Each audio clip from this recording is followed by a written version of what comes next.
हल्ली तो शब्द आलाय ना बाजारात, ह्युमन एम्पॉवरमेंट. त्याच्यामुळे घोळ झालाय सगळा.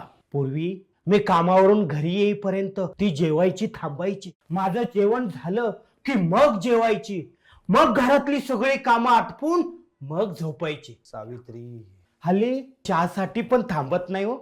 बर्गर, पिझ्झा, नूडल ती ऑनलाईन मागून खाते. काकू सुद्धा. हे तर काहीच नाही, तिच्या डोक्यात आता वेगळंच खूळ आलंय. अष्टविनायक सोलो करायचंय म्हणते. बापरे. या बायकांचा ना बायकांचा ग्रुप आहे. बायकांचाच ग्रुप असणार ना, पुरुषांना कुठे स्थान आहे? अरे बायकांचा ग्रुप आहे. डुर सेवेज रायडर म्हणे. या बायकांना ना नऊवारी साडी घालून बाईक वरनं अष्टविनायक दर्शन करायचंय सोलो. बापरे. मी काय करायचं अशा वेळ?